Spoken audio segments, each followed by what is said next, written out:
Hello, welcome to another video. Today I'm going to be sharing with you how I'm preparing for this year's Inktober drawing challenge. So firstly, what is Inktober? Inktober is a drawing challenge where you complete one ink drawing for every day in October.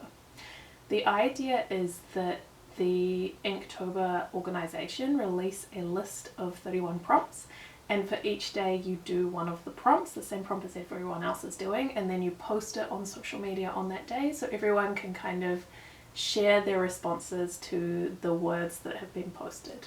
The idea of Inktober is that it's a way to build consistent drawing habits, to kind of push your creativity as you respond to the prompts, and to share your work with other people who are also completing the drawing challenge. If you don't know me, my name is Nicole. I'm an artist based in Melbourne, Australia.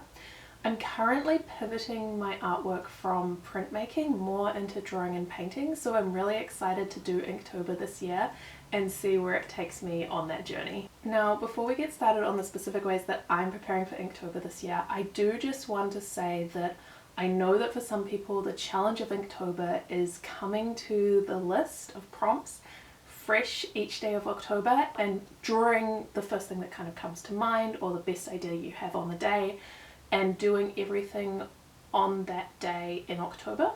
I think that's an amazing skill to build, to be able to improvise and do everything like really quickly and on the day. However, for me specifically this year, that is not my goal with Inktober. I'm looking at building different skills, so I'm approaching Inktober from a slightly different perspective than that, and you will see that as I talk about the ways that I'm preparing for my work specifically. Okay, so let's talk about my goals. My first goal for Inktober this year is to complete a body of work and to post daily in October on social media. My second goal for Inktober this year is to develop my drawing skills and specifically work on building a kind of repertoire of characters and backgrounds. I haven't always done very well with building out the backgrounds for the drawing scenes that I'm working on, so I'm excited to work on that a bit this year. Now, while there is no one specific way to do Inktober, I will be doing it in the most kind of traditional way. That is, I will be using pens, ink pens on paper, and I'll be doing Indian ink washes. The work I've been doing most recently has been pen drawing, but it's been doing more watercolor, so using Indian ink washes will be a little bit of a change for me. I haven't really done that before. What I want to work on specifically with using those techniques is I don't feel like my work always has the best use of values, tonal values, so using the full range of light to dark, like smartly and well. So one of my third goal for Inktober will be to make use of the range of values the best that I can. And my final and fourth goal will be to pair each of the drawings that I do with a few lines of text. I really like the interplay between illustration and text, so I will be building a text response into each of my drawings as well as the drawing response. So here's how I'm preparing so I can meet all of those goals. The first thing I did when the Inktober prompt list came out is I printed out the list of prompts, the words, so I could kind of ponder them a little bit. I was pleased to see that this year's list is not themed. Last year's prompt list had a bit of a like camping travel theme, which I don't think I would have particularly enjoyed trying to like meet to theme my work that way, so I'm glad that this list was a random list. So I printed this out and then I took some time to kind of write down my associations with the words and brainstorm out some ideas for how I might depict those words and concepts in an image. I spent about a week just mulling over the concepts for these words and the prompts so that I could have a clear idea before I got started with any of my further preparations for how I wanted to approach the prompt list. I also laid out the words on a calendar so I could clearly see which day each of the words fell on. Like which day of the week and how the month was going to look for me. So here is my calendar that I created. On the calendar you will see under each prompt that I have written out a checklist for each stage the drawings have to go through as I'm working on them. So the checklist includes idea, so I have to generate an idea that goes with each prompt. The next checklist item is sketch. I want to make a sketch ahead of time for each of my drawings so that I have a clear idea of what I'm doing on each day of the month. I know this is a little bit of a further step, and I'm going a little bit in depth with this because I really want to make sure that I'm polishing my work and working on those skills and values and the stuff that I'm interested in meeting in my goals. So building a sketch beforehand makes it so that I'm more likely to be able to do that. I need to come up with the accompanying words that are going to go with my image. For each image I have a typewriter, which is there. I will typewrite the words at the base of the sketch, and then the sketch will go on top, kind of like a sort of comic piece in a way. And then the fourth item on the checklist is music. Instagram, for carousel posts, the algorithm works a little bit better if you post with music. I don't particularly enjoy picking the music, but if I do it ahead of time, then I won't have to agonize over this decision on the day, and it removes some of that decision making. Drawing, so the final artwork to be completed in October, and Instagram, so posting it on social media. So I have 6 checklist items for each drawing, so I can kind of go through and tick off things as I go and understand where I'm up to for all of the drawings. Everything up to music is what I plan to complete before October. Since the 1st of October falls on a Wednesday, I will be planning to start my challenge on the Monday of that week, and I'll work a little bit ahead of the days so I can schedule my social media posts, and so that I can potentially do a couple of drawings on some days when I won't be available to draw on the weekend.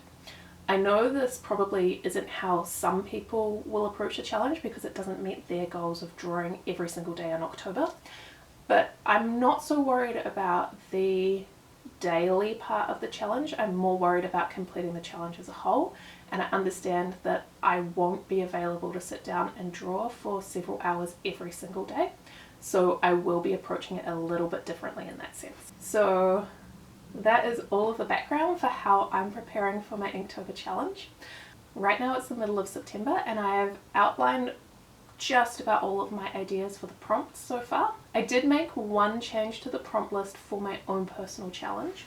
The final prompt for Inktober this year is award, which I thought was a little bit underwhelming for Halloween. So instead I am switching over to the Peachtober challenge, which is a very similar arts challenge, and I will be doing Ghost on the 31st, which is Peachtober's prompt for Halloween. Medium wise, as I said, I'll be working with ink pens and India ink wash, so I have done a little bit of testing of the wash medium.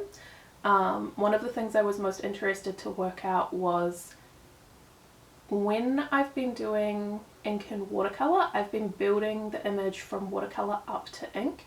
The reason for this is when you put watercolor wash over ink, it can create a bit of a cast over the ink drawing, like it dulls it a little bit. So it's better to do the inking on top, I have found, although it's a little bit harder on your pens.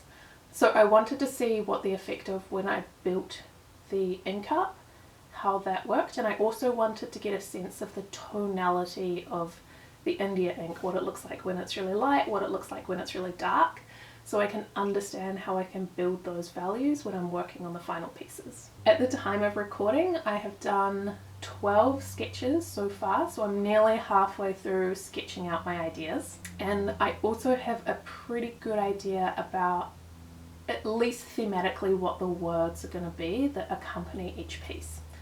For me, that's probably the most fun bit, is like working out kind of puns and little things, that like clever little things I can do with the prompt and the image to kind of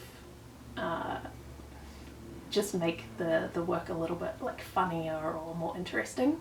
I haven't yet thought at all about the music. I don't really love choosing music for social media posts, so I'll probably just like sit down and batch do this right at the end before October. So I've just got like a playlist somewhere, and I just like pull the accompanying music for each day and just post it. As this is my first Inktober, going into it, I kind of maybe underestimated how much of a challenge working kind of consecutively on 31 different drawings and drawing ideas was going to be. I have been feeling a little bit overwhelmed by the scale of like 31 individual pieces, and I think it really is like a bit of a like arts marathon.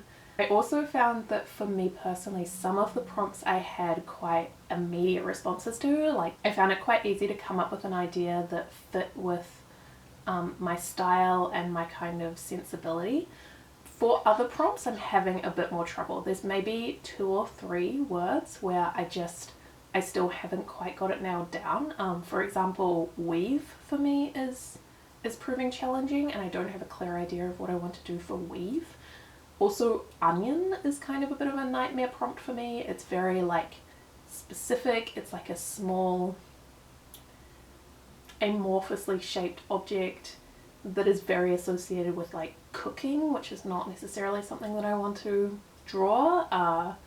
So onion is definitely going to be stretching my creativity a little bit. Despite feeling a little bit apprehensive about the scale of Inktober, I am really excited to share my drawings with everyone, and I think I have some really fun ideas for some of the prompts. If you would like to follow along, I plan to do weekly vlogs of my Inktober experience throughout October, so make sure you subscribe so you can see those. If you enjoyed this video, please give it a thumbs up, and I would also love to hear in the comments from anyone else who's taking on the Inktober challenge. Are you doing lots of preparation like me, or are you going to wing it on the day? And have you done Inktober in the past? How was the experience? I would really love to hear from you. Let me know in the comments below. Thank you so much for watching, and I will see you in the next video.